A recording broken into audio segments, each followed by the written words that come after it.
मुसलमानों को लेकर चला जागरूकता अभियान। इसहाक अंसारी ने कहा कि हम खुद लड़ेंगे हक की लड़ाई। पसमानदा मुसलमानों की लड़ाई अब आर पार की।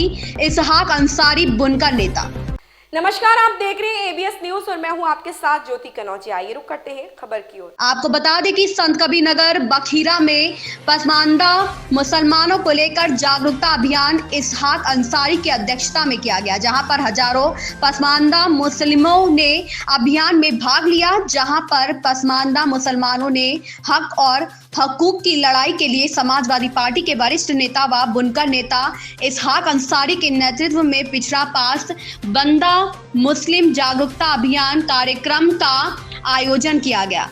आयोजन में जिले के कोने कोने से वलमाए इकराम और मुस्लिम विद्वानों ने भाग लिया और अपने हक और हकूक की लड़ाई के लिए योजना बनाई। वहीं कार्यक्रम को संबोधित करते हुए बुनकर नेता इसहाक अंसारी ने कहा कि जब तमाम समुदाय में आरक्षण को जाति के हिसाब से बांटा गया है तो मुसलमानों के लिए क्यों अलग कानून बनाए गए हैं। मुसलमानों में अंसारी, मंसूरी, पठान, तेली, नाई जैसी तमाम नीची जातियां हैं जिन्हें आरक्षण उनके उपजाति के हिसाब से क्यों नहीं मिल पा रहा है। इसलिए हमारा पसमानदा मुसलमान सरकार की कई योजनाओं से वंचित रह जाता है। इसलिए महाज के तत्वाधान में सरकार को जगाने का काम किया है और अपने हक की लड़ाई लड़ी है।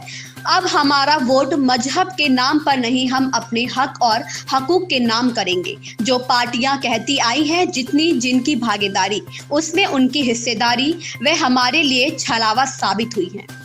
संत कबीरनगर से मोहन राजभर की रिपोर्ट।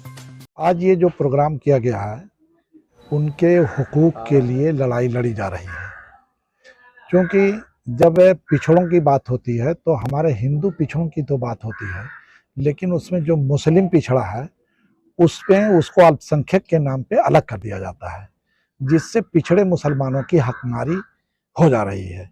और इसी को लेकर आज ये जागरूकता अभियान चल रहा है और ये पहले से भी चल रहा है और अनवरत चलता रहेगा जब तक हम लोग पिछड़े मुसलमानों के हक को हासिल न कर लें।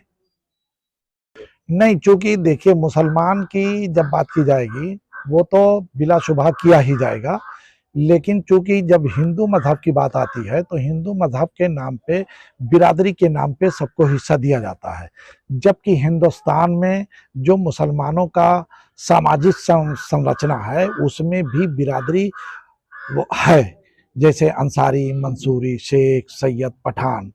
तो हमारा भी ये कहना है जो भी सियासी पार्टियां जब हिंदू मजहब के मानने वालों को बिरादरी के नाम पे हिस्सा देती हैं तो हमको भी एक यूनिट के नाम पे अब हम हिस्सेदारी की बात नहीं करेंगे, बल्कि हम उसी तरीके से जितना हमारा हिस्सा बनता है उस हिसाब से हमें भी हिस्सेदारी मिलनी चाहिए।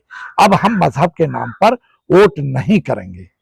आपकी पार्टी भी सत्ता में रही है, सपा से आप राजनीति करते हैं, आपकी पार्टी ने क्यों नहीं सोचा आज तक? हाँ, क्योंकि अब तक हम लोग मजहब के नाम पर ही वोट देते रहे हैं और इस तरह की बात नहीं होती थी, लेकिन अब चूंकि सभी सियासी पार्टियां भी बिरादरी के नाम पे बात करके हम तमाम मुसलमानों को, शेख को भी हिस्सा चाहिए, सैयद की भी चाहिए, पठान का भी चाहिए, अंसारी का भी चाहिए, मंसूरी का भी चाहिए, राइनी का भी चाहिए, सलमानी का भी चाहिए, कुरैशी की बात चाहिए, हमें बिरादरी के नाम पे तमाम बिरादरियों का हिस्सा चाहिए और हम अब इसी नहज पे काम करेंगे। अगर दूसरे मज़ाहिब के लोगों को बिरादरी के नाम पे हिस्सा दिया जाता है तो मजहब इस्लाम के मानने वाले मुसलमानों को भी बिरादरी के नाम पे हिस्सा चाहिए। क्या मांग करते हैं आप सरकार से?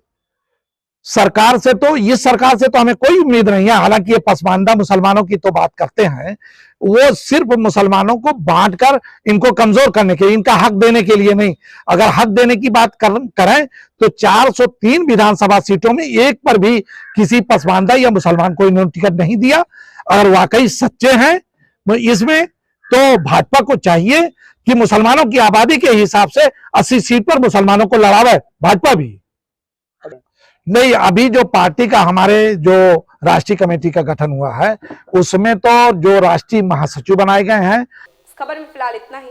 मिलते हैं दूसरी खबर में एबीएस न्यूज के साथ।